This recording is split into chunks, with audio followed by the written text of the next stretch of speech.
हमारे साथ अल्पसंख्यक मोर्चा के राष्ट्रीय अध्यक्ष हैं जमाल सिद्दीकी जी। आज आपने एक पत्र लिखा है और मुस्लिम जो पर्सनल लॉ बोर्ड है उसमें आपने कहा बोर्ड शब्द हटा दिया जाए, क्या क्यों ये आपत्ति आपने कराई? मैंने उनसे इसलिए निवेदन किया है क्योंकि मैं भी एक आम मुसलमान हूँ। अगर वो कहते हैं कि मैं देश भर के मुसलमानों का नेतृत्व करता हूँ तो मेरा भी फर्ज बनता है कि उनको ठीक करूँ, क्योंकि उनके बोर्ड लिखने से देश के मुसलमानों में और देश के आम नागरिकों में भ्रम की स्थिति पैदा होती है।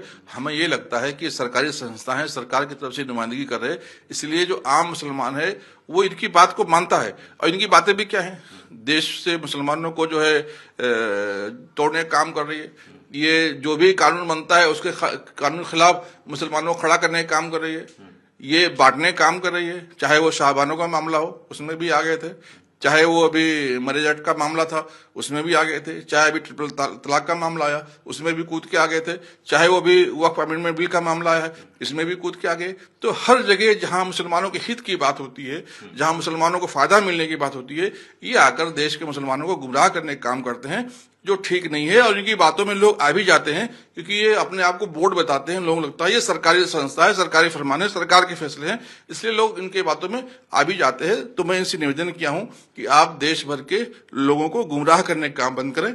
आप अपने नाम के आगे से कृपया बोर्ड लिखना बंद कर दें। आपने ये भी कहा कि बहुत सारे संगठन ऐसे जिनको बैन भी किया गया और इसको तो महज कुछ ही लोग मिलकर चला रहे हैं, पीएफआई से भी आप इसकी तुलना कर रहे हैं। तो क्या आगे चल के जो देश के तमाम मुस्लिम वर्ग हैं जिनका आप नेतृत्व करते हैं उनको कैसे संदेश देंगे कि ये आपके लिए हितकारी नहीं है, कैसे बताएंगे उनको? नहीं, तो यह तो मुझे लगता है कि अब जैसे जैसे इनका पोल खुलेगा इनका ढोल फट जाएगा, क्योंकि अभी तक लोग इसलिए इनको बर्दाश्त करते, लोगों को लगता था सरकारी संस्था ये बोर्ड है। तो ये तो पहले लोगों को पता चलेगा धीरे धीरे कि ये सरकारी संस्था नहीं है। और दूसरी बात क्या है कि इनकी जो सारे कारनामे वो संदिग्ध हैं। ये अपने आप को देश का बोर्ड बताते हैं जबकि देश के लोगों का इसमें समावेश नहीं है। ये मुसलमानों को बोर्ड बताते हैं जिससे मुसलमानों में 80% पसमंदा समाज है, उसमें पसमंदा समाज का ना के बराबर हिस्सेदारी है।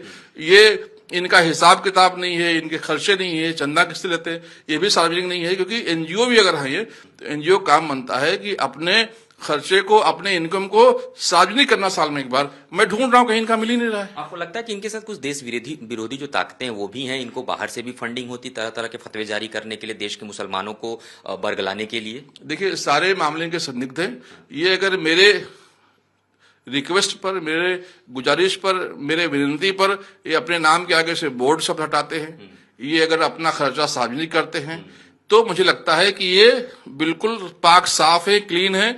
अगर ये नहीं करते हैं तो जरूर दूध में कहीं ना कहीं काला है। तो ये बात को लेकर मैं माननीय अमित शाह जी से मिलूंगा और मैं इनसे निवेदन करूंगा कि इनकी पूरी जांच की जानी चाहिए। मुझे तो ऐसा लगता है, ये मेरा अपना निजी मान्यता है कि ये भी एक टाइप की व्हाइट कॉलर पीएफआई हैं जो देश को, देश के मुसलमानों को कमजोर करने का काम कर रहे हैं। बहुत बहुत धन्यवाद भारत 24 से बातचीत करने के लिए। कैमरामैन हारिस मिर्जा के साथ गौरव मिश्रा, भारत 24 दिल्ली।